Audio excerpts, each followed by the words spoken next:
What's up? What's up? What's up? You were made for me. You,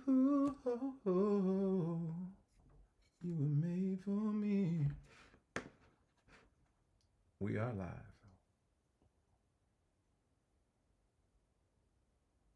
I wanna welcome everybody. Yo. What's up? What up, Finesse? What up, Stacy? Tanya, Foxy. What's up? It is that time of night. Um, we had an amazing night last night. We're live. What up, Jim Sika? We had an amazing night last night, courtesy of Jim Sika and everyone who showed up and kicked it and party. What's up, Whisper?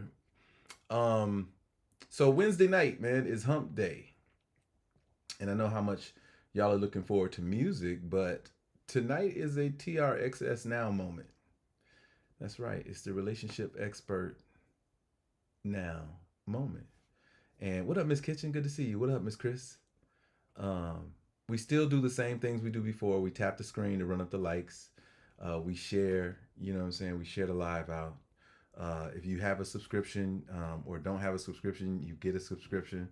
Uh, I'm gonna redo the goal of the day or whatever, um, and do. I like doing the cooking one or whatever.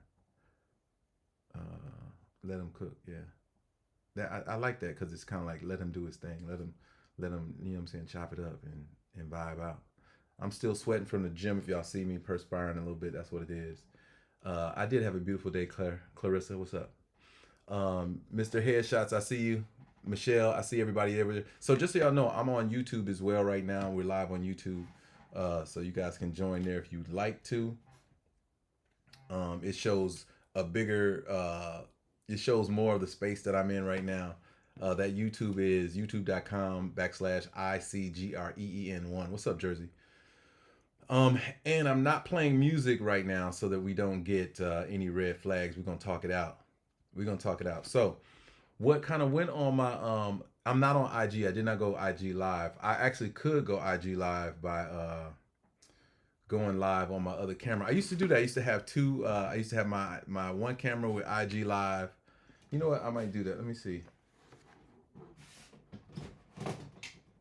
I would have two tripods. My setup used to be really crazy. What up, Natural? I used to have it so everybody could be involved and I could read everybody's stuff. Um, no music right now, but we can talk about it. I'll probably start music maybe later on tonight, but I at least want to give y'all a good conversation, something that's been on my, been in my head or whatnot. And one of those things is, what up, Bougie? Hey, good to see you. The topic says it all. You know what I'm saying? What's missing? You know what I mean? What up, Danny? What's missing, y'all? Like, what is missing in the pursuit of love and happiness nowadays? You know what I'm saying? And who better to ask than anyone who's kicking it? You know what I'm saying? What up, Couture? Nope, we're not battling Muad or whatever your name is. Let me go here to Instagram. No, I went to Netflix. Ain't that true? What up, TQL? Yeah, everybody's tapping the screen. If you're on YouTube, you make sure you like it or whatnot and share it over there. But it was on my head. It was like, yo, you know what I mean? What up, Tracy? Is what's missing? You know what I mean? What's missing from the process? What's missing from what's stopping people from falling in love or doing the right thing by the other person that they're with? You know what I'm saying? Um, that's the real question. What's missing? So for those of you who are dating, what's initially what's the process? Is there something jacked up about the way people are introducing themselves or the way you got to meet people? Like how are you guys meeting people nowadays? You know what I'm saying? Like, are you getting out or is it an online thing? Anybody here online dating? Anybody doing that process? What up, Latissa? I'm just curious. Work holds you, yeah. Work is always going to be a demand, right? I'm used to meeting people in person. Now everything is social media. Yep, that's a challenge. Um, yeah. So I think we touched on the meeting via the dating apps, and why it is so. Uh, Mr. Headshot said, been married for 2 years, been together for 8, not in the dating world. But you can still lend your voice, Mr. Headshot, because you can talk to some people as into, the 8 years together and the 2 years being married. There was a process that got you guys to that place. So stick around. I may need to lean on you for some answers and questions I might have for you. You know what I'm saying? Renee says, don't trust online dating. Online feels like a meat market. Um, no, I mean, there are apps that are out there that are speed traps. You know what I mean? But I can tell you what a lot are missing. Yeah. What I think that I don't know how I feel about online dating. I don't know, right? Especially if it's not a FaceTime kind of thing. You know what I'm saying? Muscle says the clubs are the same way as the meat market. Yeah, I'm not knocking that, Miss Chris, because here's the thing. I married 18 years and there was a courting process that no longer exists. There it is. Yep. Nah, so here's the thing. Online dating is online dating can be crazy in a good way, right? And here's the thing. And it requires a whole lot of honesty. And that's why you have to have certain parameters already set up for yourself. Meaning, I'm going to, and Tam, you got to explain that. She said FaceTime could be a con. You got to explain that because I believe if you're going to get on FaceTime with me and I can see you, that's the first step in keeping you honest. What up, Bambi? You know what I mean? That's the first step. Is if I can see you, I need to be able to see you first. And if I can see you, then we can, communicate. Because that was the thing before. Before, when you wanted to kick it with somebody, you met them in person. You know what I'm saying? That was the way it went down. You met somebody in person. And when you met them in person, you got a vibe. And that's what's kind of missing now is your intuition, you know what I'm saying, doesn't kick in the way it should be when you're online. And that's the challenge. Online, you just see what they look like, and then instantly, you go from there. And usually it's a picture. It's not this interaction that we're having right now. You know what I mean? Yep, fake pictures, and that's why it's so important that you require people. Like, you ever seen them? What is it? Was it Catfish? The Catfish show blows me away because I don't understand how somebody can, in this day and age, say that they don't have a way for you to visually see them in the moment. You know what I mean? Like, I've never understood that. How do you get catfished in 2024? How is that possible? You have to be, you have to trauma. I'm just saying, you got to be willingly wanting to be catfished. Like, you got to go into it. You know what I'm saying? Like, you know what? I'm gonna be catfished. Filters are a catfish, absolutely. That's why though the bigger part is being able to see somebody and then communicate. Now, the dope part about online dating, for the most part, is that you get to communicate more than you possibly would in person, because the people would rather text than talk on the phone nowadays. And it's important we communicate. Yo, you gotta talk, man. You have to talk. She said, I'm old school. Love comes natural. Love, there's work involved with love. You know what I'm saying? When people say it comes natural, I think like comes natural. I think a vibe and synergy might be natural, but love, I think you got to work for love. I think love is a process. You know what I mean? Love is a byproduct of you getting involved with somebody that you like being around. You know what I'm saying? Like, people think love is this euphoric feeling that you get. And what up, Trail? Yeah, that this euphoric feeling that you get, and it just evolves. Now, can you see somebody and like them a whole lot? Absolutely. I'm not messing with you, Foxy. Yeah, you meet people, you're the eye candy, that's the first thing. But getting to know somebody has multiple steps. And I think one of the steps is communication. Can you be on the phone with somebody and just have a real conversation that's really, it ain't even got to be about nothing. It don't even have to be about nothing serious. I just want to know I can get on the phone and just chop it up with you, and you can make me forget any problems that I had, or maybe just lose myself in the conversation. You know what I mean? Some of the best conversation you're ever going to have going to be just the most random thing you ever talk about. You know what I'm saying? Like, it ain't even got to be nothing serious. And I think that's the challenge, is when people like somebody, they want to get all in, you want to get deep already. Like, you want to go into it deep. I avoid anyone who starts asking me personal questions right off the rip, because I'd be like, I don't know if I trust you with that kind of information. And we do need to make sure that we hold our personal selves, accountable, which has nothing to do with, again, listen, I don't mind falling for the fantasy of you if it parallels the reality of you. You know what I mean? Yeah, we're not calling me 20 times a day because there's nothing to talk about that happened in between those times unless you forgot to say something. You know what I'm saying?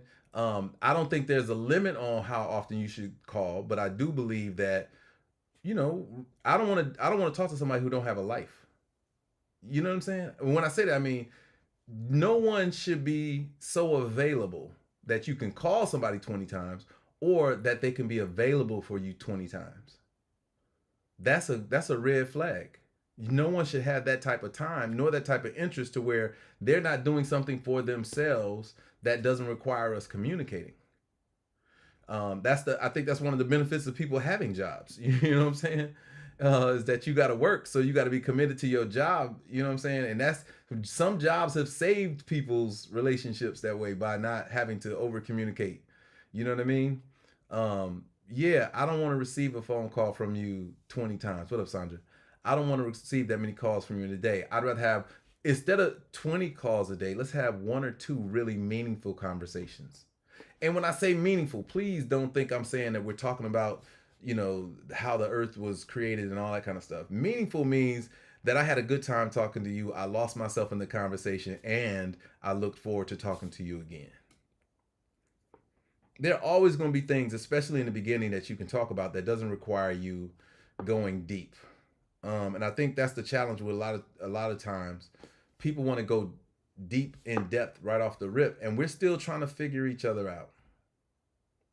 We're trying to see if we like each other. And I think that's the first steps before, ladies, before you commit to an emotion for somebody, let the first most emotion be, I'm having fun. That's it. The first emotion you should have in a relationship is, I'm having a great time. And allow that emotion to be what drives you for at least the first 5, 6 dates. I don't know if I'm loving you and all that, but I'm having fun. That's all that matters first. And then after you're having all this fun, when you're not with them, that disconnect will tell you if you want more.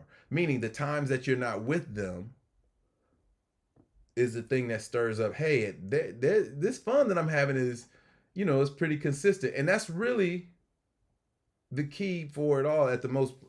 I don't know about the 90-day thing. I don't put a time limit on things other than because of the way the human mind and body and heart works, I can't put a date on it. I actually resent that about, people who hold you to a date, because a lot can happen in a day.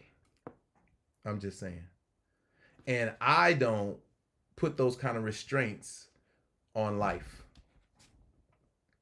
I used to resent girls that be like, "Well, I got 30 days before I da da da." I'd be like, "Well, what if within that 30 days, you know, what if in that 30 days we've taken 4 trips and we've done this and we've done that and we've done things that bring people close." You know what I mean? I am, and especially when you're with people that know themselves, right? This is why the time thing for me is hard to manage, because if you know yourself and I know myself and we are both taking our honest and true selves into a situation, it's explosive because we get to let our hair down. We are ourselves from the rip. You know what I'm saying? We are who we are, and that part is what the transparency in a relationship like that. Things happen fast. Now, do I say you have to press the gas the whole time? Absolutely not. And am I saying press the brakes? Absolutely not. What I am saying is set a tempo and a pace that is comfortable for everybody. You know what I mean? True story, Melissa. But that was the thing that we talked about before as well. You need to find people who are comfortable with being themselves. And a quick way to identify that, I told y'all, was the 3 dates. Go on those first 3 dates. The first date is the night you meet them or the time that you meet them. You don't talk about anything personal. You just see if y'all just can coexist in the same atmosphere, talking about bullshit and enjoying each other. You know what I mean? Then the second time y'all go to dinner, go somewhere, and y'all just talk about, you know, what's happening around you. Hey man, you ever ate this? No. What kind of food do you normally eat? There's so much to talk about that people skip over, and I think they miss so many opportunities to really, you know what I mean, gather, you know, put it all together. Miss Chris said, I've heard if a man going to leave, it doesn't matter about 90 days now. He can wait and still leave. True. That's probably one of the most truest and honest statements. There are no guarantees in this thing called love and relationships. There is no, listen, I'm going to tell you, for most men, it's easier to leave the woman that they've been with longer because they will have developed a resentment. And that resentment for having to wait is why men leave, just so y'all understand. Especially if there's nothing more irritated than two adults moving in a direction and it just feels natural, and then somebody presses the brakes. Now, this mainly happens to men because ladies, y'all get y'all way. Very seldom. I can guarantee you, like if there's 40 of us in here, I can guarantee you there's very few women that have been turned down. And no amount of women have ever been turned down as much as men. I'm just keeping it 100. Men get rejected way more than women do. And once you remember and understand that, your approach to women and communicating with women is totally different. We go into conversations understanding we could get shot down, and we're ready for that. Like honestly, you go in and you be like, okay, I know it can happen, you know. And you guys get an opportunity to move with y'all now almost never get turned down. True story, son kids. But I'm just saying that's so. If you understand the power that you have, then there's a way that you have to move with it. You know what I'm saying? I said it. To whom much is given, much is required. And most people move recklessly in that department. You know what I'm saying? So the first steps is to getting people to be honest sooner. The only way you can get people to be honest sooner is to invade their space, so to speak. Their comfortable places, you need to be a part of them. If they're going, I'm trying to tell y'all, find times and ways to insert yourself into moments that involve the other people who've known them longer than you.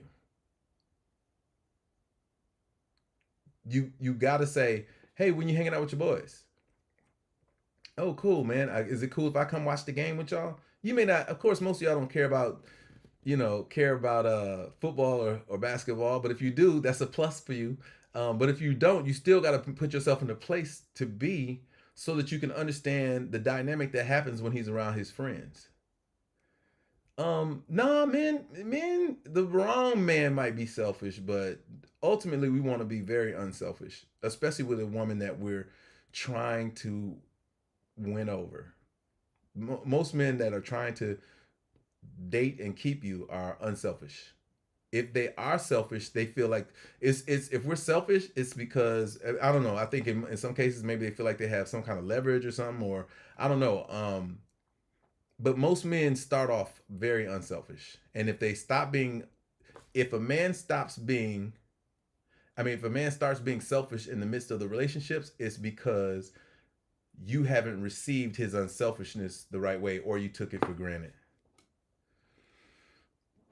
You know, and in that part he'll start resenting you, and he won't want to do the things for you. I told the story about it. You know, when a woman trains you that she's not interested in what you do for her, or that you're supposed to be doing it. That was going to be the conversation for tonight. The conversation was going to be want versus need.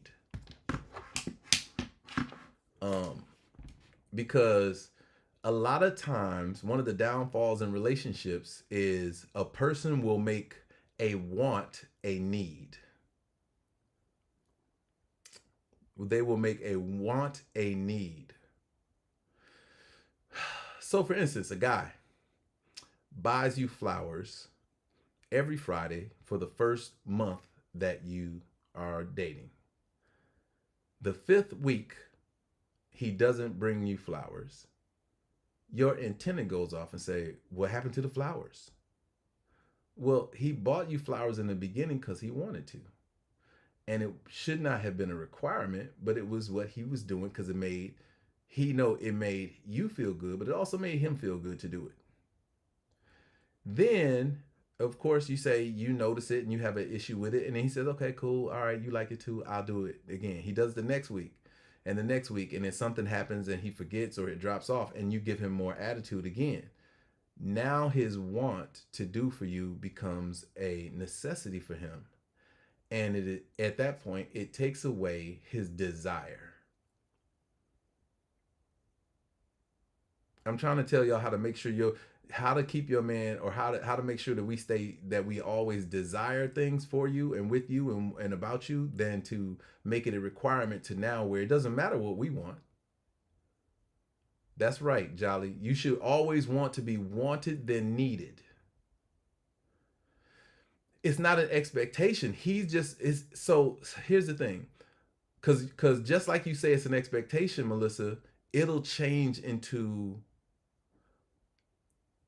it'll change into a necessity. So an expectation turns into a necessity, and then the necessity changes it. What are you saying, Empress? A necessity changes it to where he's no longer having fun or enjoying the process, but you don't care because you get what you wanted out of it. It's almost like the "I love you" thing. You say "I love you" to him, and then in the beginning he'll say it back, "I love you too."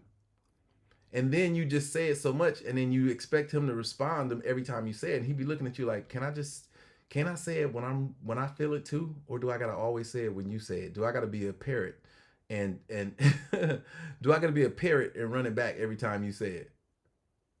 You know what I mean? True, Stacy. But again, the challenge with that is people want. Why do they stay around when they don't want you? Um, it, all of that, Royal, always depends on the circumstances. That is each situation when it comes to something like that is a singular thing. You know what I mean? That part right there, Melissa. The last thing, excuse me, when I'm talking to guys, I usually tell them, listen, man, be mindful of how you set things up in the beginning. It doesn't have to be complicated, Raquel. It's super easy. But again, too many people move reckless, and other people have, what up, Naima? Other people have expectations that they have. I would tell you some things about people and relationships are cool to expect, but you can't expect them to the point where you hold them to that, and then they don't have an opportunity to slip or go or not do or whatever. Because remember, in the beginning, we're training each other. So if a guy is buying you stuff all the time, he's training you, you know, to appreciate these things that he's doing for you, right? And the way you respond, you're training him back. She said, "I'm with you." He said, "I have nothing." You know what I mean? And in the beginning, it's challenging because most of us are very giving in the beginning, and most women are not afraid to receive in the beginning. And in this climate of today's, the way things are set up, y'all see it all the time. You know what I mean, they had songs about it. You gotta have a JLB if you want to get with me. All that, you know what I mean? Where's the bag at and all that kind of stuff. You know what I'm saying? It is really crazy right now. Like the climate of it is crazy. Consistency. You should be more, Sandra. You should be more concerned with the consistency that they have with their being honest, truthful, and loyal. That's the consistency. And hopefully you have an open line of communication where he can tell you, hey, as much as I want to buy you flowers this week, I can't buy you, or I apologize, I wasn't able to get you flowers this week. I wanted to, but I couldn't. You know what I'm saying? Like open honesty helps. The problem is a lot of us, hold on, have unrealistic expectations of what we want in another person. True story. We want to provide for us that we are not even provide. Thank you. And I look at that, Melissa, from a mental aspect versus a physical aspect. What you want in somebody else emotionally, are you willing to give that up as well? And if so, what does that look like? Is it the right fit for the person that you with? Because some people say, I do all this, I do that. And the other person be like, but that's not what I need from you. That's not something that's going to benefit what's at the core of who I am. And this is where that communication, honest communication goes in the beginning. I'm not saying that listen, you should expect people to be who they are. And And at that point, you meet them at that place. Now, when a person shows you that they are not who they said they were in the beginning, then you have to reevaluate that huge red flag. And this is where, you're going to have to decide.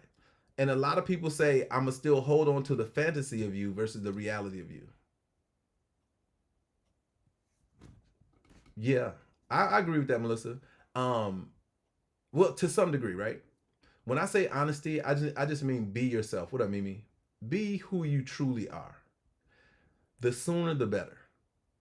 Because you being somebody that you're not only lasts so long, and what you're preying on is that the when the visibility comes of who you truly are, you're hoping that you've done enough work as the fake person to give your real self a shot.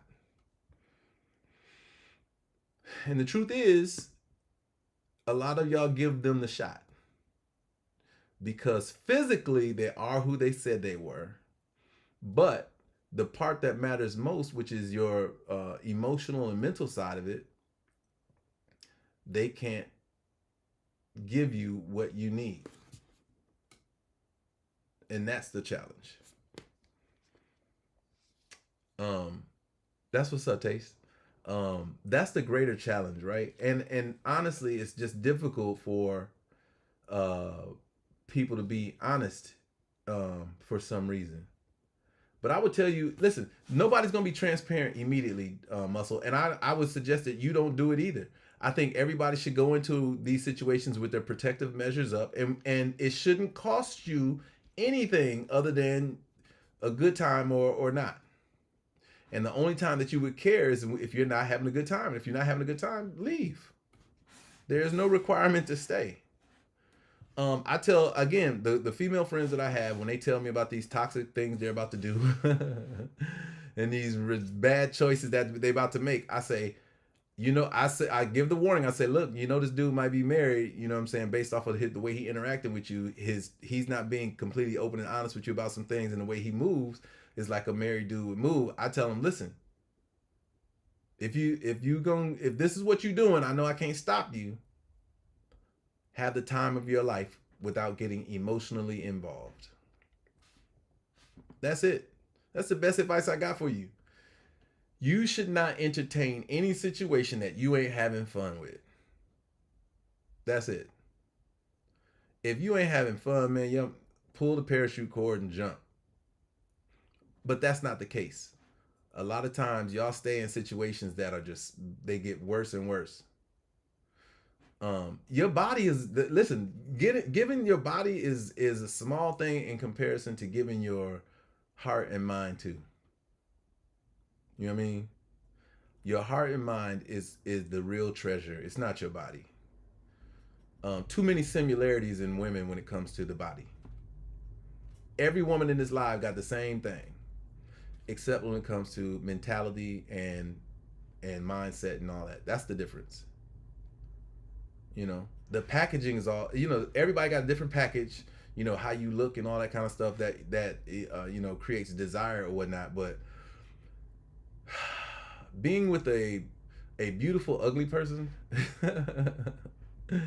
being with a beautiful ugly person is the worst. Listen, it is the worst. They're easy to look at but just difficult to be around. I'm telling y'all, I've dated supermodels. I've dated women that would look great, but man, their personalities after a while, you like, yo, are you really like that? And you start distancing yourself. And you start realizing that maybe you don't want to date a girl that's a 10 because her attitude is a 4. And you start dating a girl who's a 8 or 9, who's still attractive and is beautiful, but also has a great personality. You know what I mean? I think that's what you buy into once you really want something substantial. You say, I want somebody who's down to earth. And then listen, also, a lot matters with your position in life, right? And I think we touched on this before. If you're an entertainer, here's the challenge for entertainers. Entertainers have to date someone who's not trying to entertain. 2 celebrities cannot make it. There are very few couples that do, and the only time they do is at the point where one of them has gotten successful enough that they can pull back and they can support the other person. or they find a way to work together at their goals. And I say that because the first conversation people have is, oh, look at Jay-Z and Beyonce. They were rich than a motherfucker when they got married. You know what I'm saying? They were successful already. The hustle was already there. Most people who are getting into relationships are hustling. They still trying to accomplish something. And in that situation, one person has to be stable while the other person is hustling. That's it. And the other person has to have the mental clarity to not make that other person who's hustling resent them for the way that they were treating them while they were in a relationship, while they were chasing a dream. If y'all want to know what happened with Kevin Hart, I'm telling y'all what happened with Kevin Hart. Kevin Hart would have left his relationship with his long-term girlfriend because she made it painful and the process was ugly on his way to success. This is why successful men leave the women that were with them on the way. If you think that she didn't cut her teeth and roll her eyes and do all that shit to him while he was on his way making it, you don't think she was talking shit about him and cutting him down and thinking she was pushing him and giving him drive? When people are hustling and chasing their dreams, they are driving at 100 miles per hour in a glass house. It's not hard, Melissa. It takes a very special person to date somebody who is in the limelight because the desire and access make the non-celebrity insecure. Insecurity kills all relationships. Yeah, it's easy to say that, Stacey, because that's exactly what she should have been, but it's such a difficult process. Sunkiss, give me an idea of a power couple. She said she called somebody a power couple. Who's a power couple? Anybody got an idea of who a power couple is that's out there? I'd love to hear it. Well, the reason why he had a sense of entitlement is because he didn't turn off the switch in his personal life that was illuminated in his public life. That's the greatest challenge for Michelle and Barack Obama. Come on, man. That ain't a power couple. He was president. What are you saying? He was president and made her that. Steve Harvey and his wife, she not a power couple. He's the celebrity and she is they both.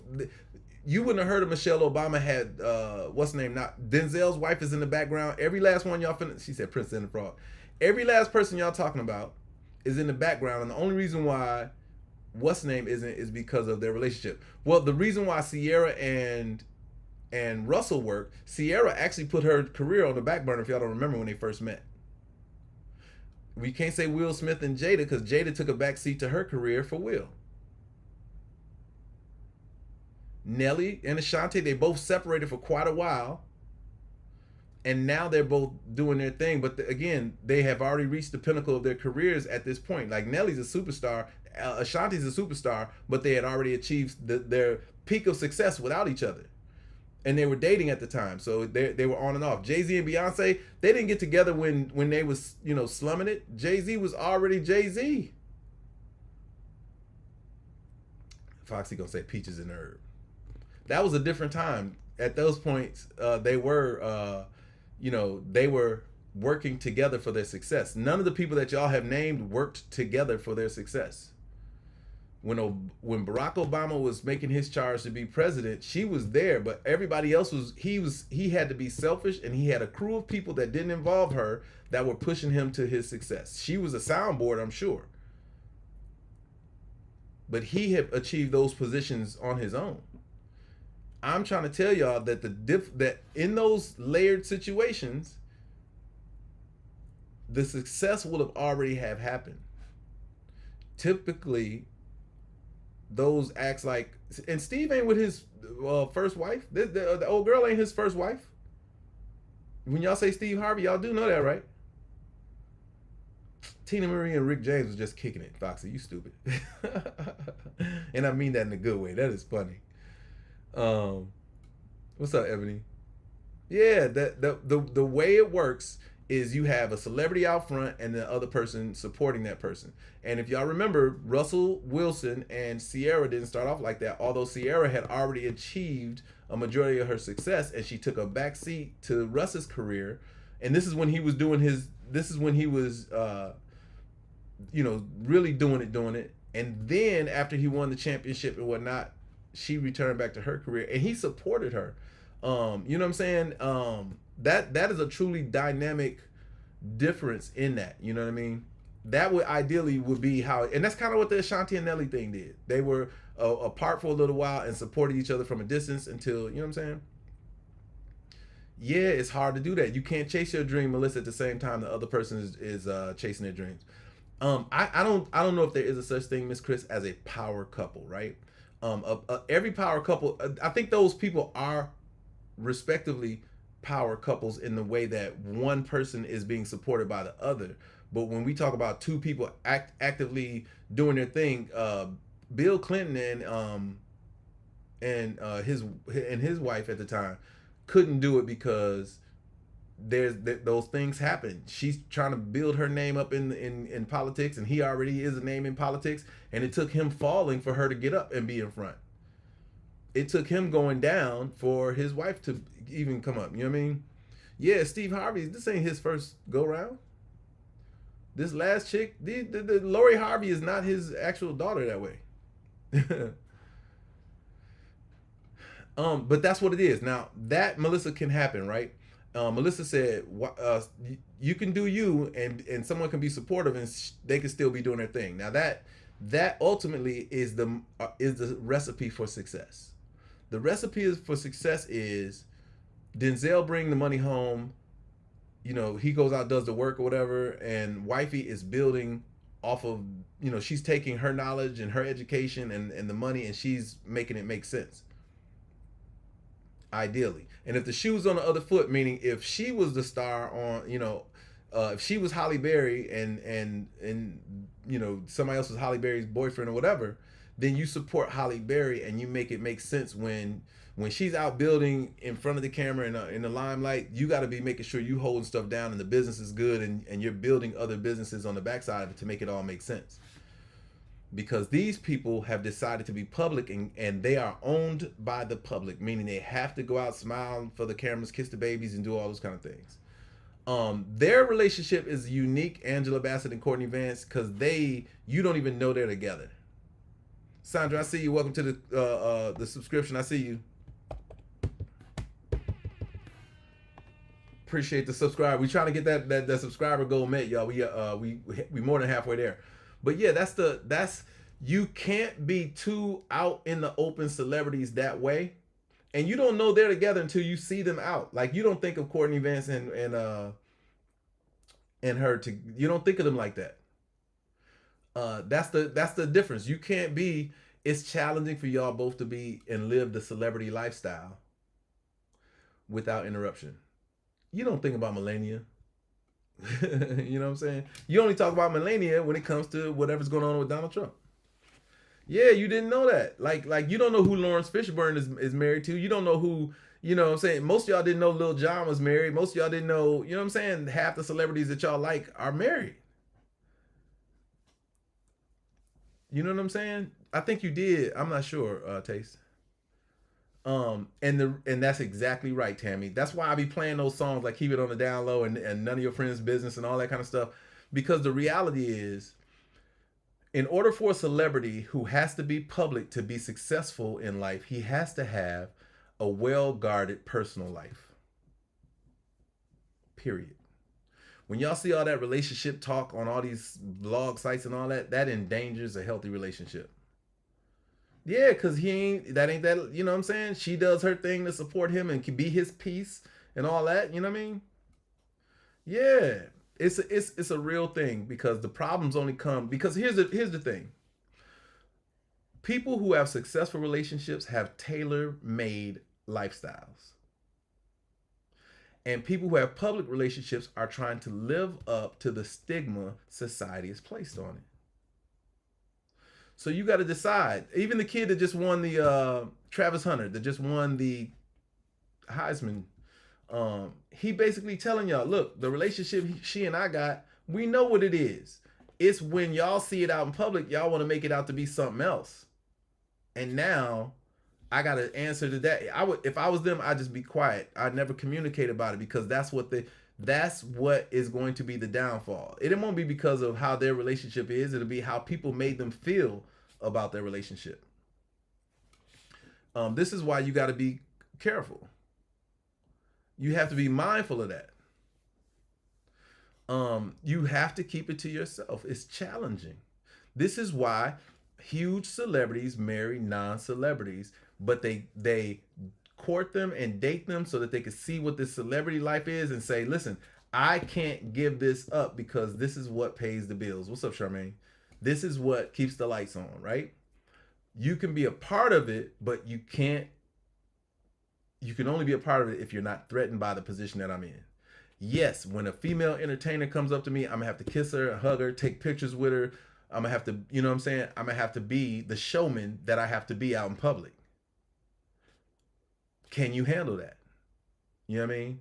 And not all these girls all the time are going to seem or be or act respectful. Now, I'll handle that. I'll check them. What up, Miss TLC?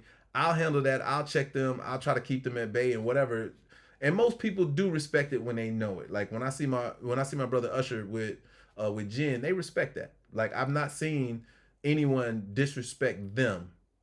You know what I mean? Out in public or when we're out in VIP or wherever, they respect her just as much because of the respect that he gives her and commands when she's around. So that's the other part.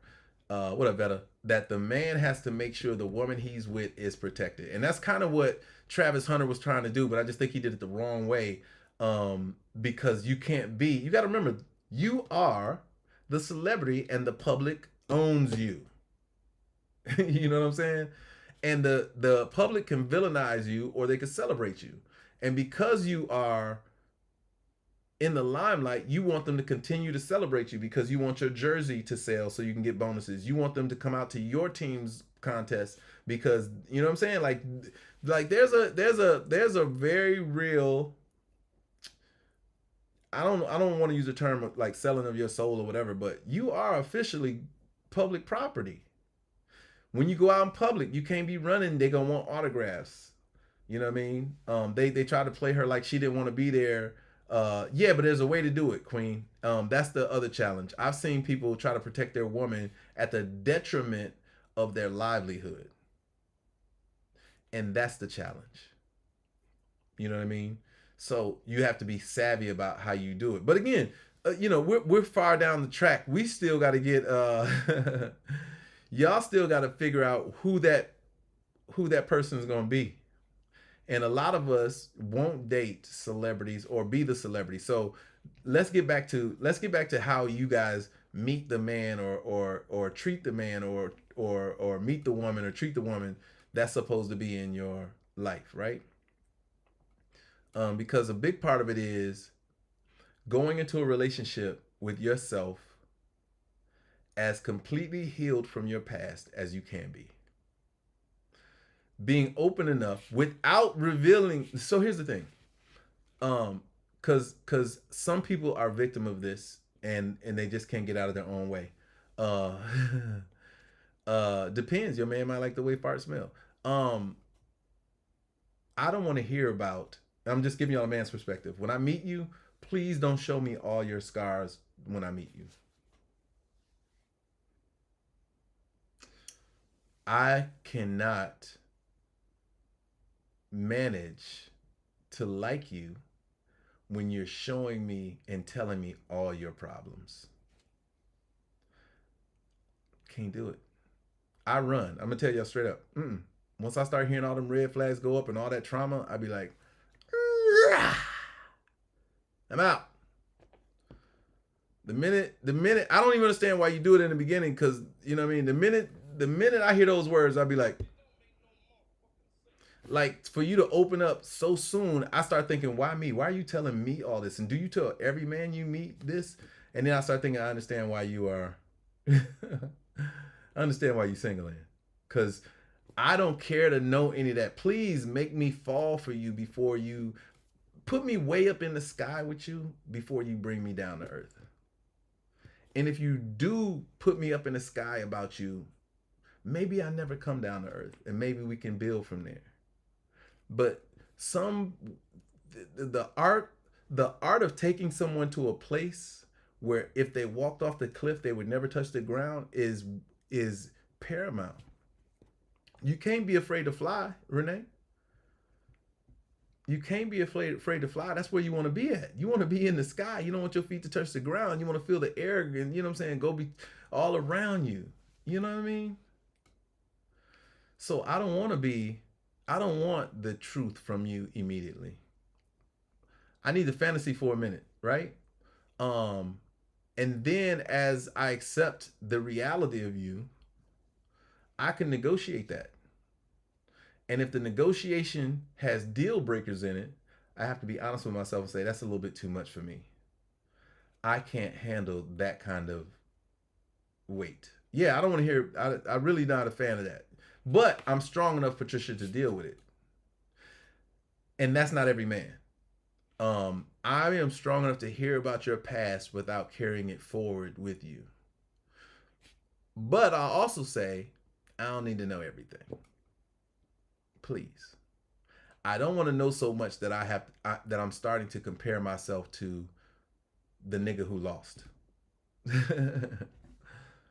You understand? Like, that's the reality of it.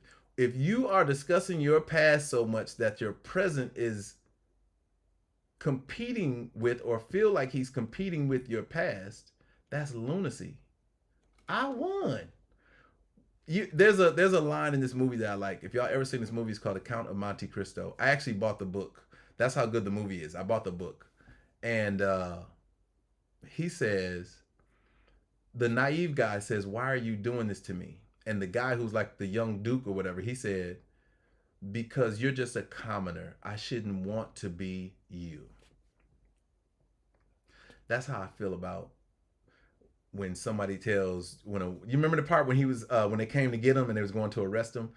He said that to him. He said, "You're just because you're a commoner, and I shouldn't want to be you." And it was such a telling moment because so many people are dealing with the past of other people when they won. You know what I mean? Like, you won, you got the girl. How are you concerned about somebody who lost the girl? And the idiots out there will start bringing this guy up in conversations to the point where she starts reconsidering, maybe you're right. Maybe Tyrone wasn't so bad. Maybe I did enjoy the time with Tyrone more than I'm enjoying it with you. Maybe I should call Tyrone. Think about it. These are the things, if I could talk to, I'm just saying, if I had a megaphone to tell my homies, look, you got the girl. What is you tripping on, man? She with you. Why are you negotiating with her past?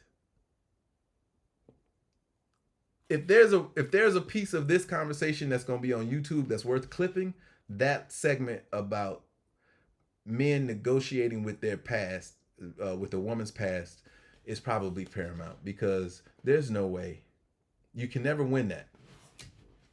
You're either going to bring up feelings and a past that she had gotten over, and you're going to bring it to the forefront of your relationship, and that's all she's going to think about when she sees you at this point.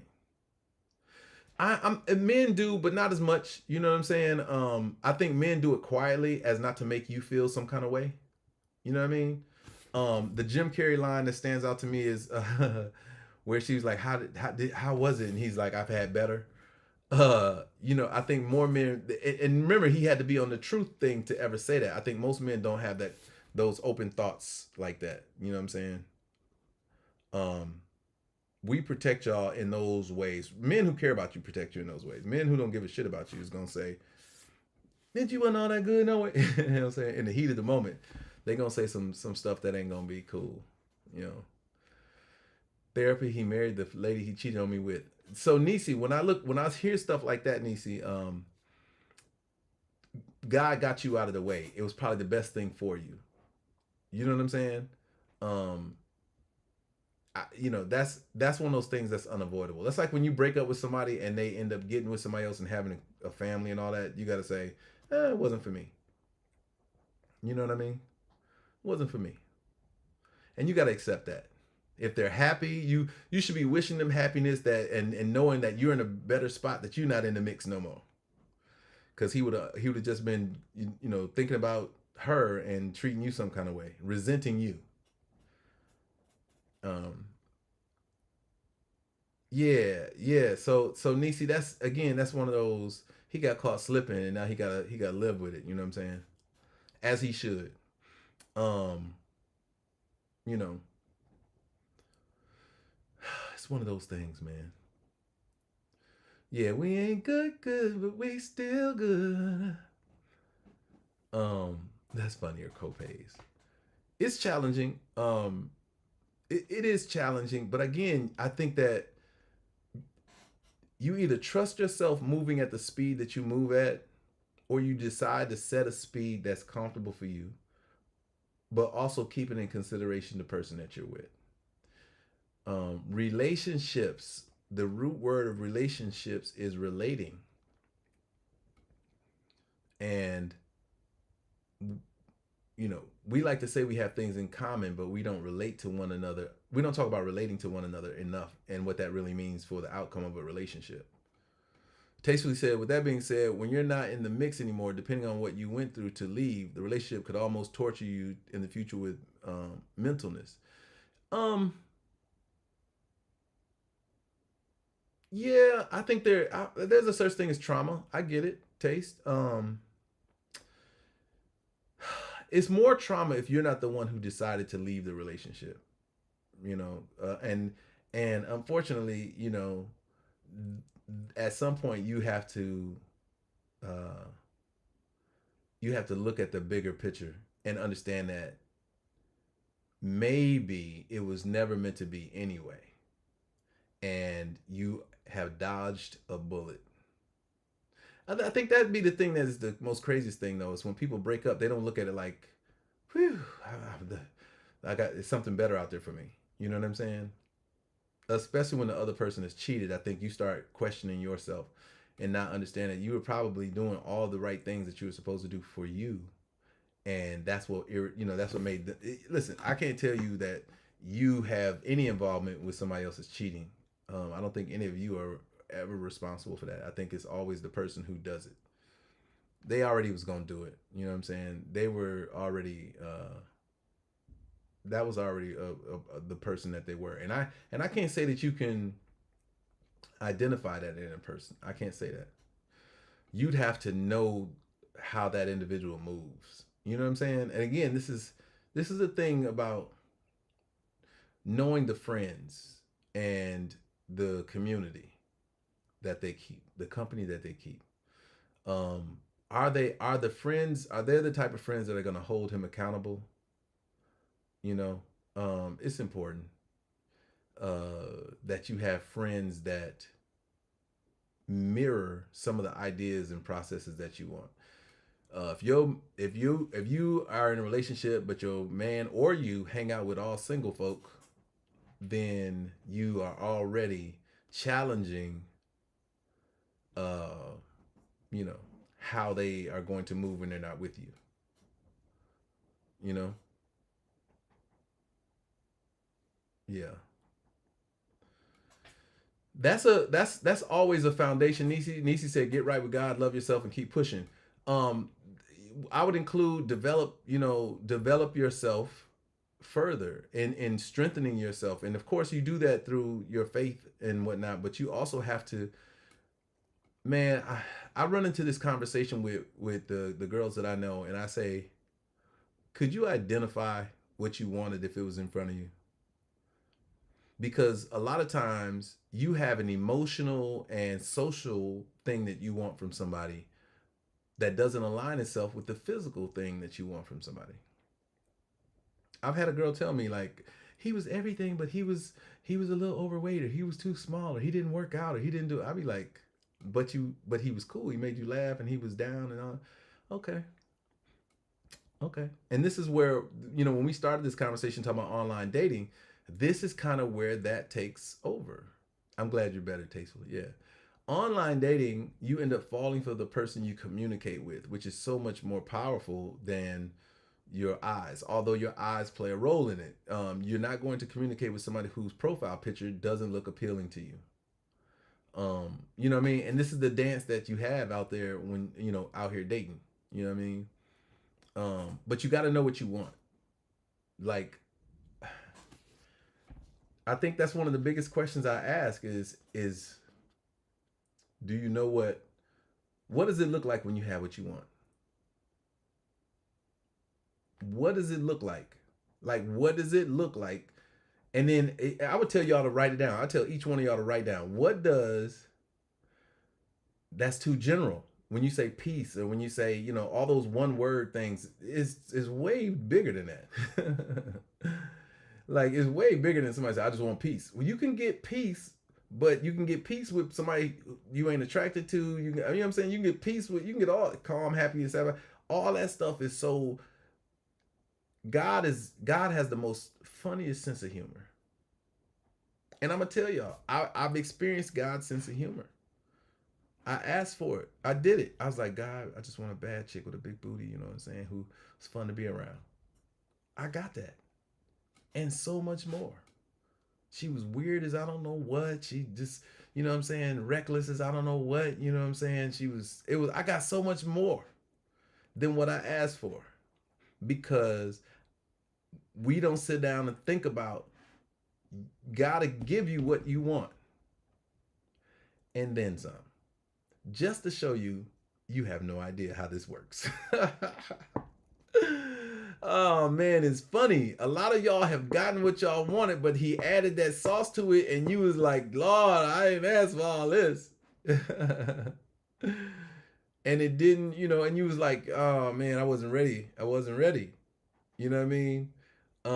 You can get somebody who makes you laugh, Raquel, but then it could be that they're too much of a jokester. They're always doing pranks. They don't take life serious. Like, you have to use the discernment. You got to pray on it, and then you got to ask for discernment, and you got to give a lot of it over to God and just say, God, please send me someone who will fill in all the gaps, who will cross the T's, dot the I's, and do it with love and do it with the spirit of keeping you first, that you will be the guiding light for the both of us to chase after you, and I can see him in you when I need, you know what I'm saying? It's a whole bunch that goes into it.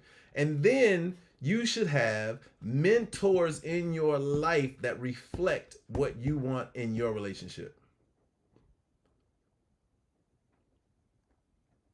You gotta have it. I don't even remember that one, Stacy, but that's what's up. You have to have mentors. I'm sorry. A lot of y'all single folk trying to be married without no married folk in y'all life that look like what you want. Even business mentors, they'll tell you, find somebody who's in the business that you want and that's doing it better. They say that even on a social level. Listen, one of my social digital currency spends, meaning one of the things that I have for this book that I wrote is, look, go to somebody else's page. Like, if you're trying to grow on on social media, on any of the platforms you're trying to grow, you gotta go to somebody's page, or you gotta learn somebody's system that done it. You gotta know what it looks like. And y'all can't go down to these broken down folks to get information. They got a blueprint, but they couldn't get it right either. So you need to be talking to somebody who's getting it right, who's actively living the life that you desire. Hey, and I'm watching. I see these YouTubers go up to millionaires all the time and say, hey, what advice would you give to somebody who's trying to be a millionaire entrepreneur? And they give up the advice. You know what I'm saying? Same thing with, I wrote a book called Social Digital Currency. I'll show you a copy in a minute. But it says you got to put yourself around somebody who's doing what you're trying to do, but better than you. So I gave advice like that in my book that basically said, if you're trying to grow yourself on any social media network, then you got to be networking with the people who are in your genre, just doing it differently than how you would do it.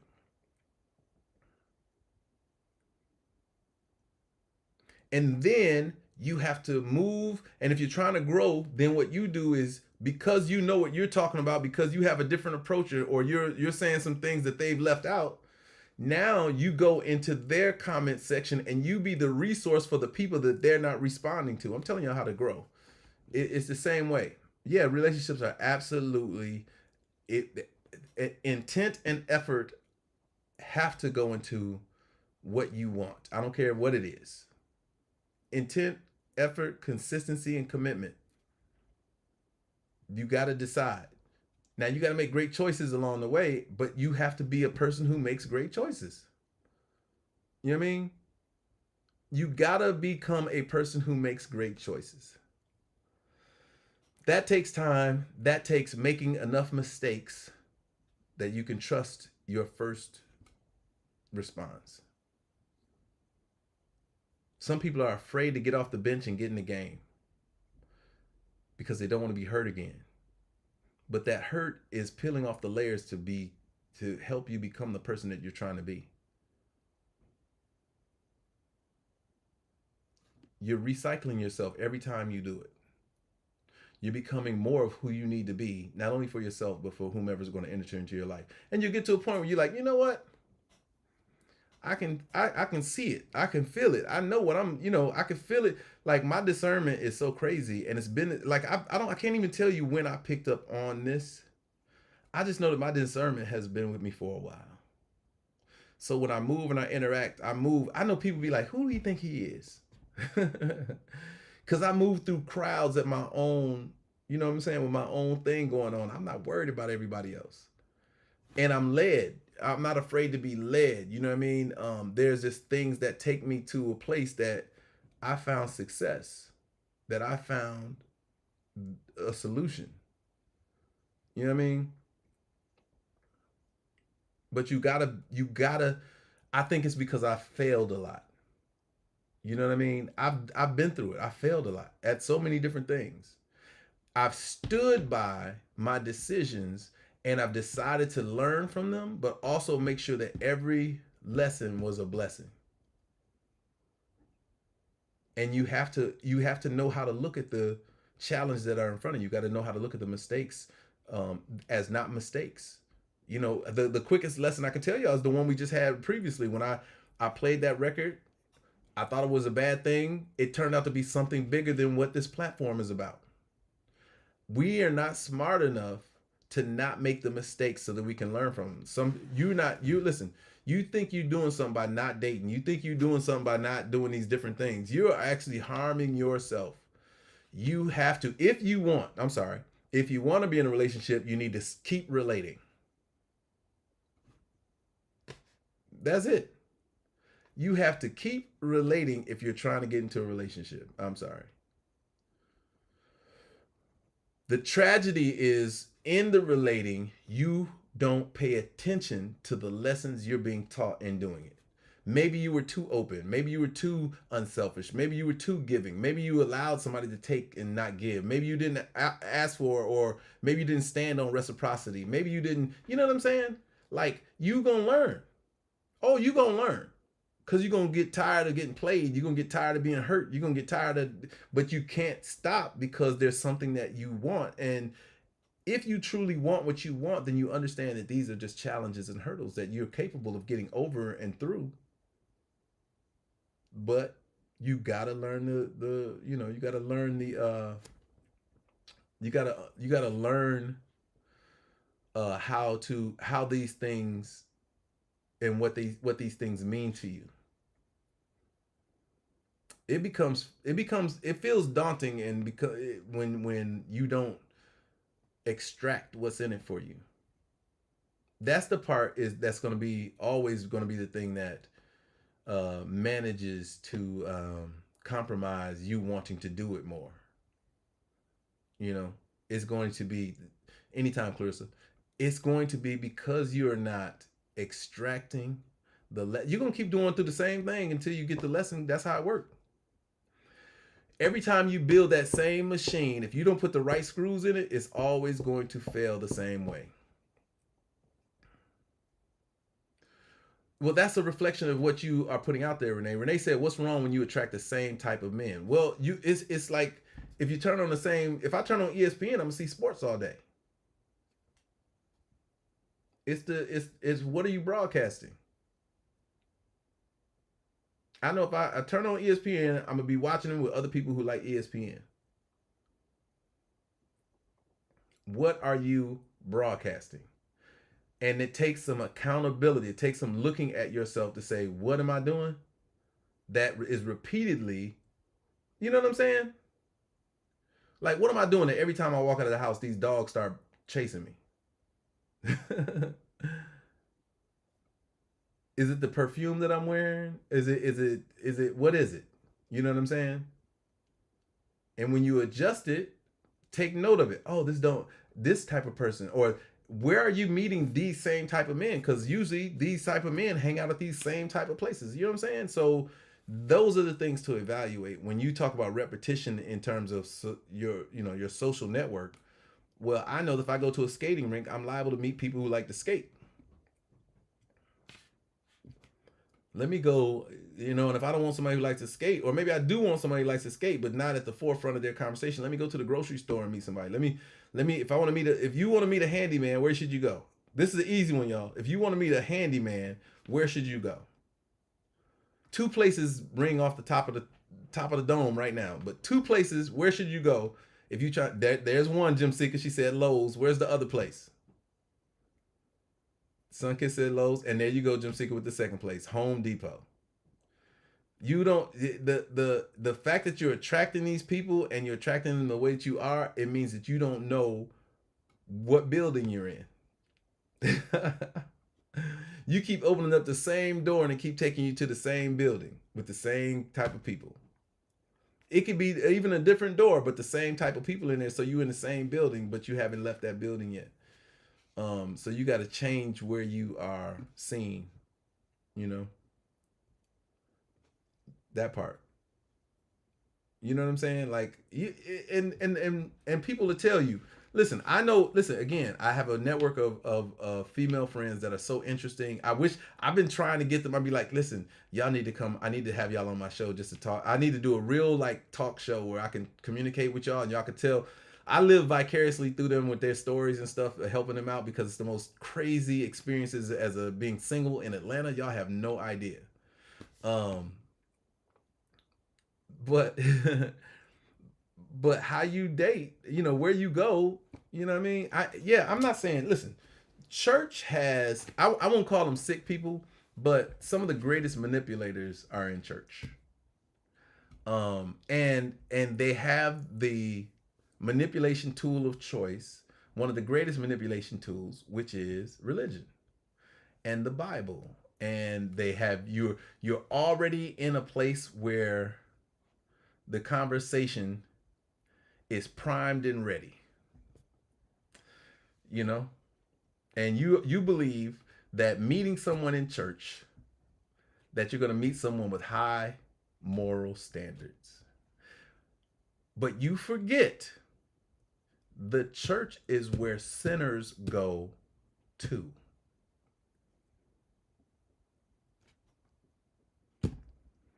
The Picking up somebody in church is like picking up somebody in rehab. You understand? A rehab center is full of people who are rehabbing, and if you're rehabbing as well, you're gonna be in a place with with like-minded people. The conversation is gonna be something you want to hear. The experiences that you went through, or you both probably gone through it. Like there's so much parallel in your experiences that you get attracted to them. That's why drug addicts like other drug addicts, because they've been through they know the story, they know the life. So when you go to church, you have people. So this is it, right? Usually, and this doesn't. I'm not painting a whole brush with it, but usually you have women who have been done dirty by men that are in church, seeking a man who is looking to get his life right, and believing that because he's in a suit, because he tithes, because he don't donates his time and energy at the church, that he is healed and that he is a man of high moral standard, not remembering that he comes from a place too where he was in them streets. The best pastors are the ones who've experienced life on all those different levels. And you like to believe that they've overcome those demons and overcome those challenges.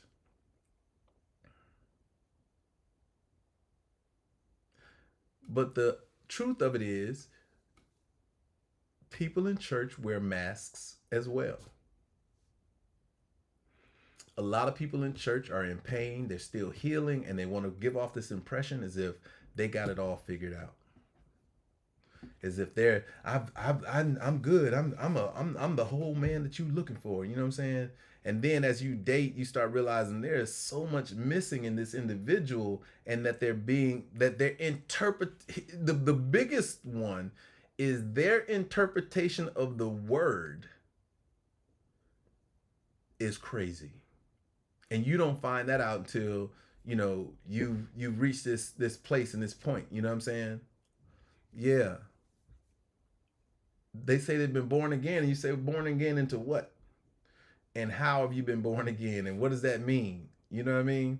What does being born again mean to you? Um, so that's that. You know what I mean? And it's not so Veta said you find out too late. Now, that would cause somebody to say, what does it mean by too late? And most instances, a woman will make it say the too late conversation is it's too late because you will have given them the cookie. You know what I mean? I think it's too late when you've given them your heart and your mind. That part is when it's too late. That's more detrimental than anything. Now, if you've given them the cookie and you've not protected yourself while doing it, well, that's a very challenging experience, because now not only do you risk your life, but you risk your livelihood should you have a child by somebody who's not fit to be the parent of your child.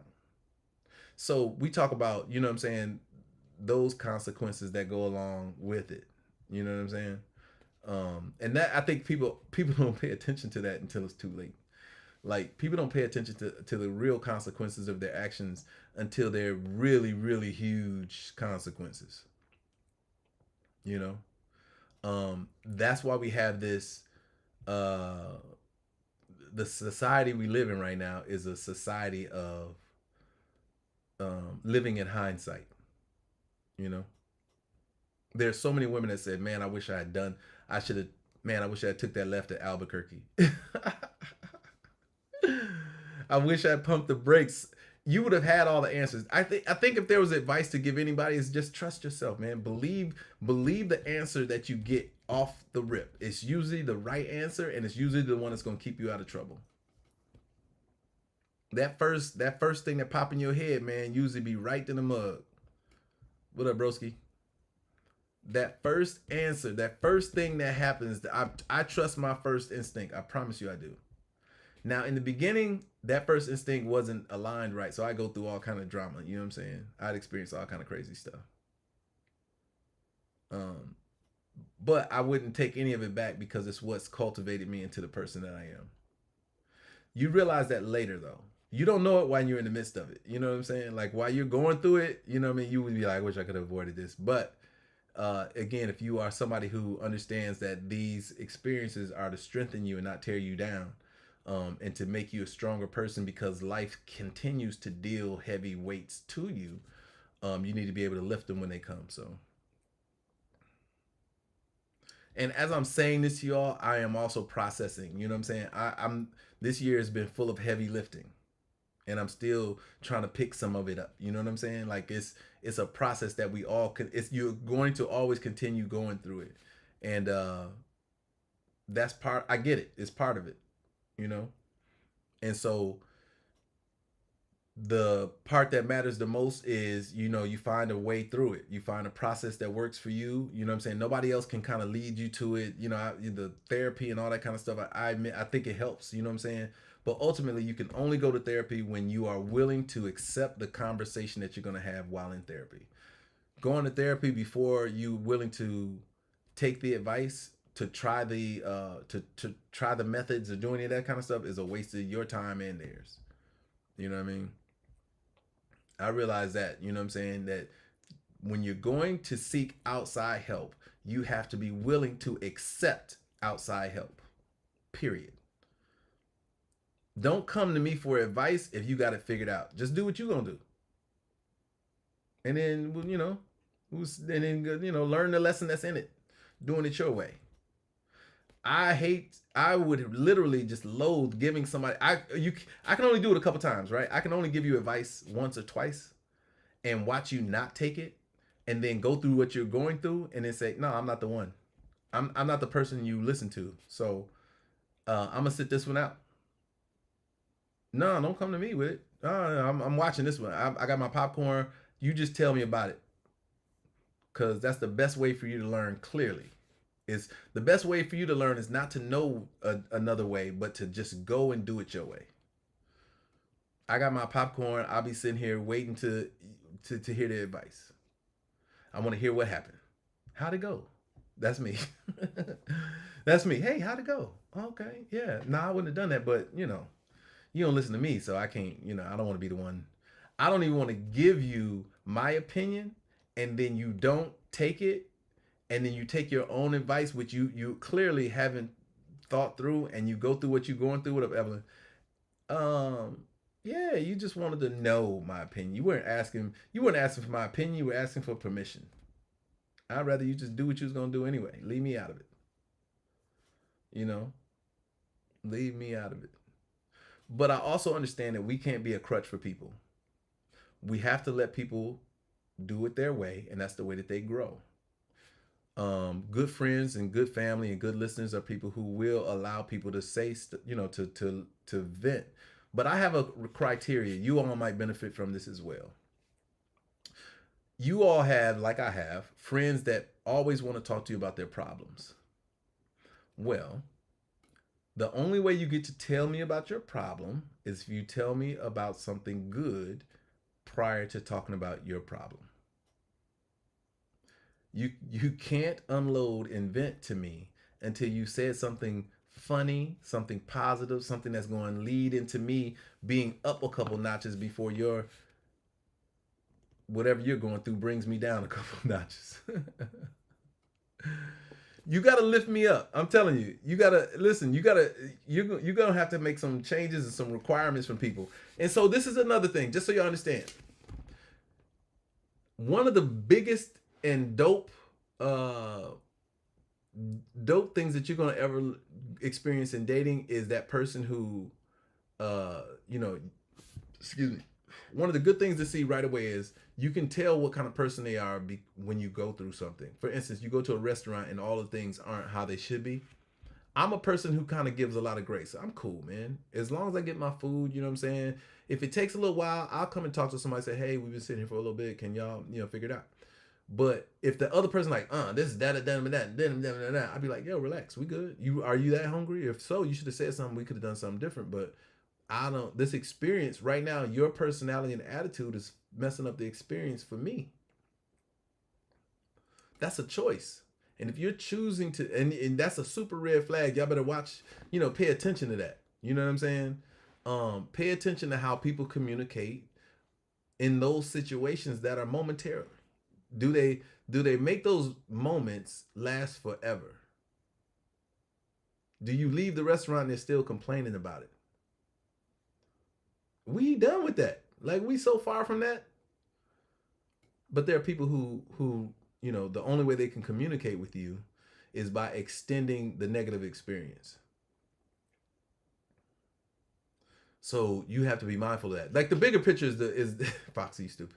The bigger picture is, how do people manage trials and tribulations that they go through? Are they kept in the compartment of the moment that they're in, or are they something that trivialize the time that you're with them? You ever seen somebody? This would be the funniest thing to me when I see this. If I piss you off and I leave the room for an extended amount of time and I come back and you still mad, I'd be like, you still mad? I said, you could have been happy when I was gone and then just put your mad face on when I came back, because I couldn't see you be mad when I was gone. I don't understand. Oh, man. Listen, I promise y'all, if y'all ever piss me off, I'm only going to be mad in front of you. Other than that, I'm going to be on my own thing when y'all not around. I'm going to be live kicking it or whatever. But I will not be mad in front of you. I mean, I would not be. The only time you're going to see me mad is when you're around. I'm going to be happy other than that.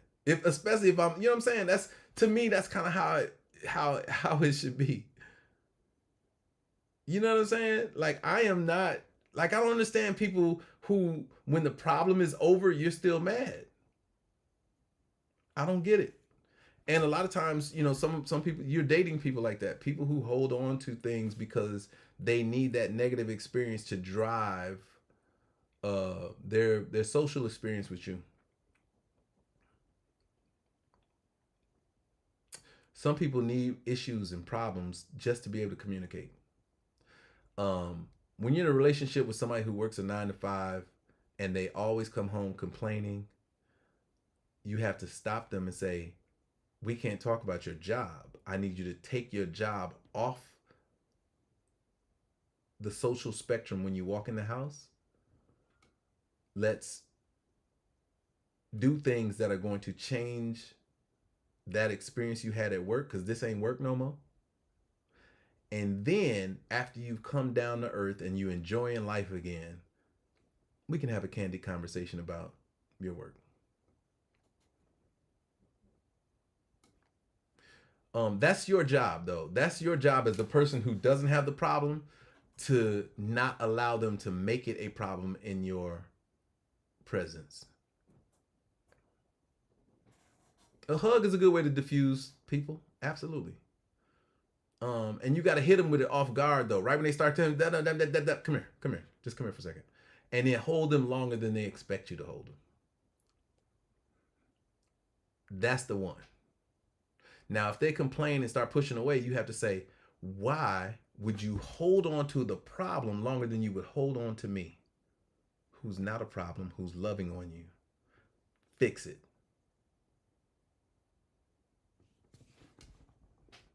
Be wary of that, man. Be wary of people who are more comfortable with the problem than the solution.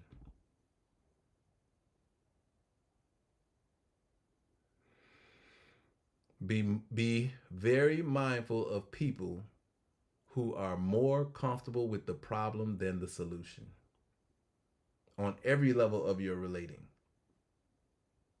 On every level of your relating. I'm not comfortable being unhappy. I'm sorry. I've never been happy uncomfortable. I like comfort. I like a good massage. I like a bed that feels good. I like a good relaxing chair. I like shoes that feel good. I like clothes that are soft on my body. I love to be comfortable. Y'all have no idea. I love to be comfortable. I hate being uncomfortable at all costs. You say that, Shannon. Shannon said, who would be? You have no idea how some people relish in being uncomfortable. Those are the people who complain. And here's my thought to that, right? And you have to be conscious, and you have to bring it to people's attention when they just complain, and you say, hey, I could have complained too, right? I don't want to take anything away from your experience or how you're feeling, but please let me help you understand that I'm choosing not to complain, as not to change your experience in this moment. So if you say to me, I don't do things for you, I absolutely do things for you. I don't contribute to your unhappiness by joining the paddy wagon of complaining. That's a gift. That's a gift.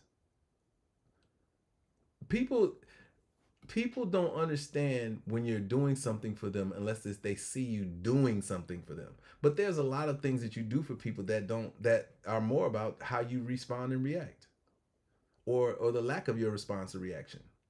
Hey man, I'm gonna let you get that off right now. I really could cuss you out. I really could say some no foul ass shit to you right back. But you know what? Go ahead. Get yours off. I'm cool. And they don't realize, like, I'm doing you a favor. Like, y'all don't understand. As as as whatever y'all think about the way that I communicate, there was a time where y'all can understand. I have been a Taurus, full on Taurus at times, where I these words, I understand how powerful they are, and I choose my words wisely in every interaction. That part, Latif, she said, you are a great communicator. Now, Understand that being a great communicator, that means I know who I'm speaking to. I know your pleasure and your pain points. Should I want to break you down, 2, 3 sentences at the most. Doesn't require much because the words I would use would be from the sharpest knife in my toolbox of communication, and it would carve you to pieces. And I understand that. And so I don't even I put that toolbox so far away from my grasp to spare people's feelings and their lives, and they don't understand I'm doing this for you. You know what I'm saying? Um and that's a benefit that people have to understand. And people be like, no, sometimes you gotta say something. No, you don't. You don't. You ain't gotta say that, man. The saying something, for me, it's about control. Um, your interaction when in relationships is more about how you manage you in context with what's happening around you. Are you a person who loses control at every opportunity? Are you a person who just says what they want when they want to say it, when they feel like it? Are you a person who demands we talk about something when you thinking about it? I'd be like, listen, I'm gonna tell y'all, man. Here's something that's gonna help y'all out in arguments and in relationship stuff and all that, right? When a person comes to you and they want to talk about something serious, the first question you should ask is, well, how long have you been thinking about that? And if it's something that just popped in their head, then you have to say, well, what was the trigger point for that? Or if they say, hey, I've been thinking about this for like a week to, it's been on my mind for about a month. Then you say, can I have at least 2 weeks to think about it then? If you had a whole month to think about it, give me 2 weeks. Because you took a month, right? You said a month. Yeah. Well, let me have 2 weeks to think about what you're talking about. Ooh wee. Y'all have no idea, man. When you ask for a little bit of the whole piece of what they got, man, and it's just something that's healthy for you to start practicing, right? Because that's a form of control. When somebody just tries to pop up with a question or pop up with a scenario or pop up trying to say something, that's a form of control because they want to answer right then. And then the other side of it is when people ask you or tell you to do something, you have to say, well, what if, and they get upset when you don't do it. I'd be like, well, why are you upset? What if I didn't want to do it? Just because you asked don't mean I have to do it. I'm a whole ass grown ass person. What makes you think that because you asked me to do something on the timetable that you set, that makes it okay? Maybe I don't want to do it then. Now what? Exactly. I'm just saying, when you're in relationships, just be mindful of the other person. That's all. Be mindful. A lot of times relationships become one-sided and selfish, and they don't it becomes the brat complex where if somebody doesn't get their way, they throw a fit and they're angry all day and they got all these issues. And the time I did go to a counselor, I remember her saying some really important things, and one of those things was you can't require someone else to be the sole uh, proprietor or sole person responsible for your happiness. Why do you get to absolve yourself from being happy and doing the things that make you happy and put it all on the other person so that you can be upset when they don't do it? You know, that's something that you got to always remember. I only compliment the happy person you're supposed to be. I'm not required to make you happy. What the fuck am I? A jester? The fuck? I am just supposed to compliment the happy person you already are. That's it. That is it. If you can remember that in a relationship, I think you're going to be awesome. I think you're going to be awesome. It's when a person requires you to play a certain role in the relationship, does it start becoming a screwed up perspective? You know,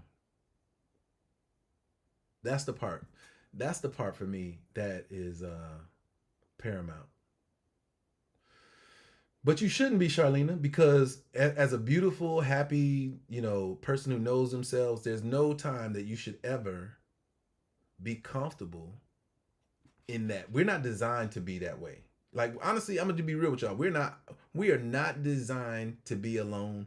It is a coping mechanism that we have to say that we enjoy doing things by ourselves. But man, life is so much funner with other people in it. I'm the youngest of five. I love being around people. I love acting a fool. I love being the show. I love, entertaining. I love, what I'm saying? I love the energy from being around other people. I love especially people when I can just be myself. There's a clip. I don't think I uploaded it. So in Atlanta, there's like this. I don't know if it's a trail or whatever. I think it's called like the Appalachian thing or whatever. It's somewhere where you can where you gotta hike up this trail. Now this trail is like it's steep as I don't know what. They got like steps and all that kind of stuff. And a bunch of us did it for one of our friends' birthdays. He wanted to do it, so we all went to this place. Man, this thing was high, man. I'm telling my like, yo, by the time I got up there, my shirt was drenched. You could see it all over my face or whatever. And then I got up to the top of it, and I'm a fool. If y'all know me, y'all know I don't care about being out in the public and whatever. I'm gonna post it so y'all can see it because I'm stupid. But I'm gonna post it and you can see the people around me and my friends know me, you know what I'm saying? Some things I do is just so unexpected. Because it's in the moment. I'm not thinking about it. It's just what's happening right then. I am not afraid to live in the moment. I will, that's a quality that I think that cell phones have taken away is that you are the escapism of a cell phone doesn't allow you to live in the moment. Meaning just be foolish and not worry about who's watching, be foolish and what I'm saying, not have your phone in your hand and all that kind of stuff. I don't mind those moments. You know what I'm saying? I don't mind those moments, and I miss those moments because it requires, you know what I'm saying? Every it looks like now when if you do anything like that, that you're trying to create a moment versus it's just being the spontaneity of life. You know what I'm saying? No, I can imagine, Charlene. Listen, most of us. I'm not saying you're not happy. I'm not saying you shouldn't be. I'm saying that life is better with someone who complements the life that you want to live. That's it.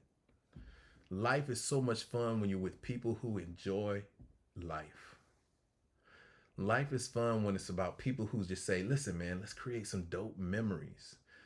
That's what I that's that's the part that I see. Like people think that taking a phone out and recording stuff is the memory in itself. I think that the real gift is when you don't take out your camera and other people are taking pictures of you.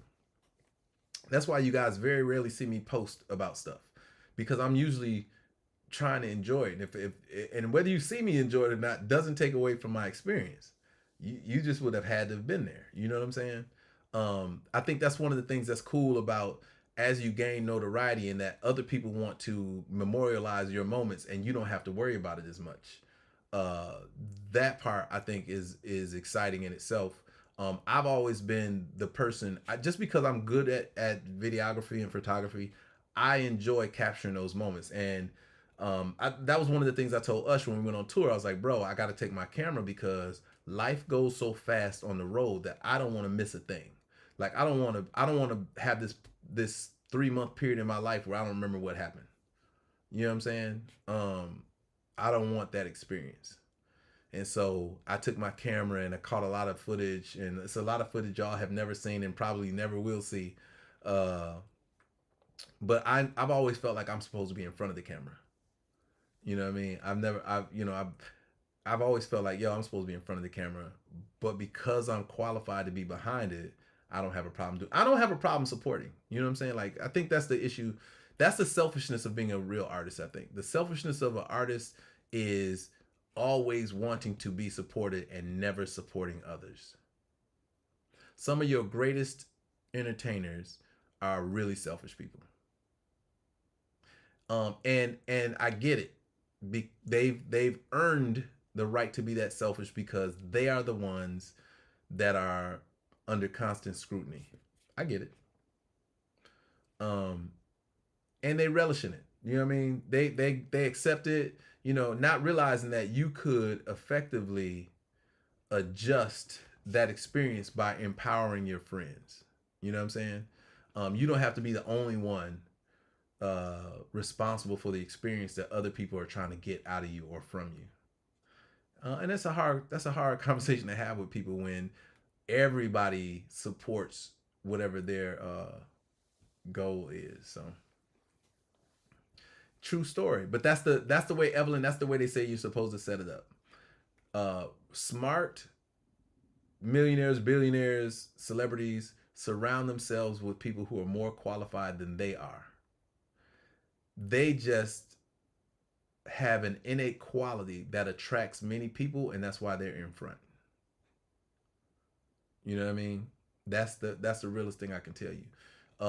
Stars like R. Kelly, like Usher, like Chris Brown, like Beyonce, like Rihanna, those people have a unique it factor about them that warrants that position that they have. Everybody can't do what they do. I'm gonna be real. Like, everybody can't do what they do and don't deserve the acumen, the adoration that they get. And there are people who are absolutely rock stars behind the scene that have the same, if not better, talent than they have, but they don't have that thing. You know what I'm saying? And that's the difference why you have one or the other. What up, Art Jizzle? That's the reason why you have superstars and megastars. You know what I'm saying? They have an innate quality about them that is not present in everybody. That's the difference. And being able to identify that is a quality that only a few of us have. Like, only a few of us can see, like, yo, that mug right there got the it factor. And then once you realize that, then all the other things have to kind of align themselves. They're just easier with talent that has it. You know what I mean? When you see that kind of talent, when they have the it factor, everything after that is cultivating the pieces that need to go along with the it factor, because there is a business, there's a marketability, there is a production side of it that has to be on point. You know, and then they have to be consistent. That's the other challenge, is they have to be consistent and know they have that it factor without being without putting people off. Rock Nation, I don't know if they only sign self-made people. I think they sign people that have the it factor. I think that they sign people who have displayed their potential. Their success stories, though, Rihanna didn't have nothing going on before she signed. J. Cole didn't have nothing going on before he signed. A lot of those were, you know what I'm saying, didn't have anything going on, and they had to identify that they were dope. You know what I'm saying? It's one of those, and usually people like that don't give up easily. They're not deterred. They're focused. They're consistent. That's what record labels truly sign, is artists that have shown consistency. You know what I mean? And it is Evelyn, to your point, the recruitment of talent has changed because the numbers and the data dictate things more so than the feeling and the energy that you were getting from talent before. Talent got signed before because you heard something they did and made you feel a certain kind of way, and it's like, yo, they dope. I feel that. You know what I'm saying? Now it's, what are their TikTok numbers? What are their Spotify numbers? Who else is liking them? You know what I'm saying? Executives used to say, well, I like them. I don't care who else don't like them. I like them, and I'm going to push them. And then because I like them and I got a great ear, everybody's going to like them because I know what everybody likes. That's no longer the case. You know. But it's all, at the end of the day, to bring this all back, it's all about relativity, right? It's all about how talent relates to other people. Leslie and Abel invite you to co-host. No, thank you. That's what's up. Yeah, better. Yeah, listen, there's no requirement to stay. I just wanted to have this conversation for a minute. I think we're gonna wrap it up, and then I'm going to restart the TikTok live and play a little music before we call it a night. But I can't play music on YouTube, and I wanted to make sure we had a conversation that you guys could revisit. And again, clips are available. These conversations that we have are not solely and exclusively for us. There's so much shareability in the conversations that we have that you guys have an opportunity to clip certain times. You could clip a minute, 2 minutes, 5 minutes, or whatever. You can clip some moments out of this conversation and share them with your friends and family that you think need to hear it. If there was something that resonated with you, listen, don't be afraid to make that engagement reverberate throughout social media. You know what I mean? On every platform, you can share it on a lot of different platforms to bring awareness to the conversation. So I enjoyed it too. I always like talking to y'all about, just giving you guys a perspective that, you don't normally get. A lot of times you don't get a full-on conversation. I'll tell you, I miss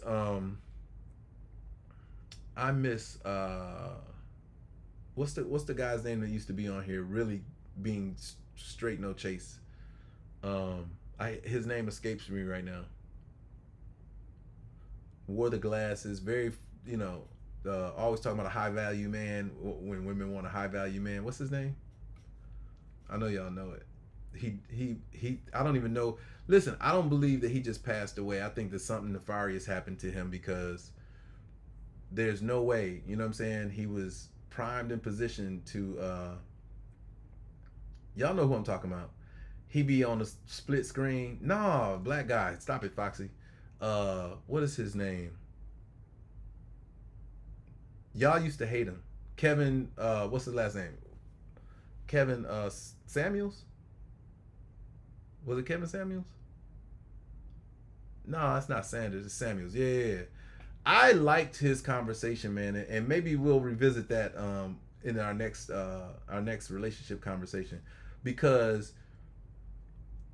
I think that the thing that y'all hated was the thing that also made him who he was, and that was his delivery and the way that he communicated. He was straight no chase, and I think he was highly effective for those people who were, again, when you're talking to somebody and you ask them, what do I need to do, or am I qualified? When you put yourself out there like that, you have to be willing to receive the information. Yeah, he died. You ain't know that? Yeah.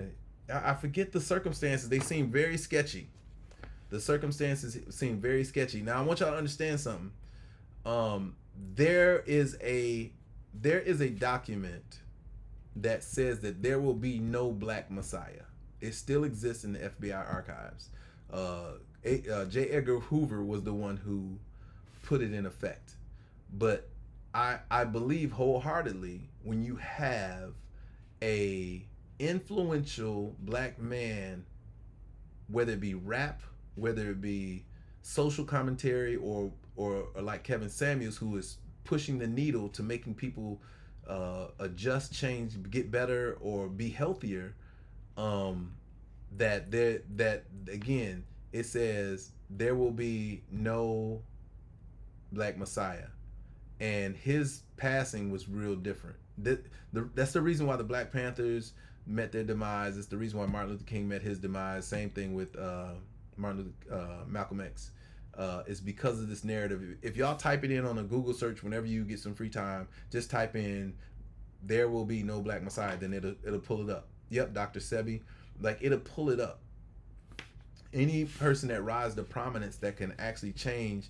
You remember the line where it says no Black man should have all that power? Well, that's what it is. And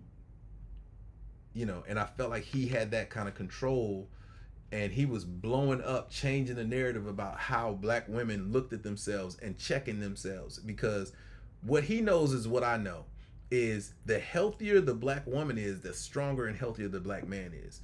We can only be as strong as you can only be as strong as your support system. Yeah, exactly, Latif. That's what I felt like. I felt like there was a initiative to say, get rid of this monk. You know what I mean? Get rid of this nigga. You know what I mean? That's what I felt. I felt like there was an initiative to take him out, and they succeeded. And they did it at a time that he hadn't become global. You know what I'm saying? He was still growing as a national figure, and his impact, though, in the short time that his light when it was lit was crazy dope. I go back and watch some of his conversations, and he was very learned.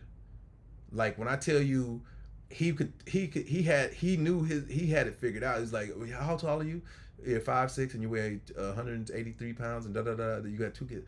He said, "Nah, that's not it."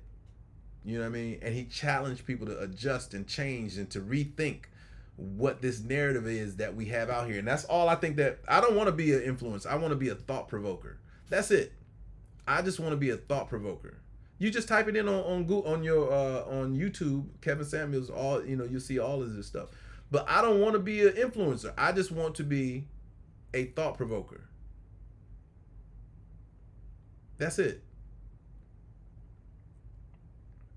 I just want you to think. I just want you to think about something. That's it. I didn't even see it, Tammy. But that's it. I just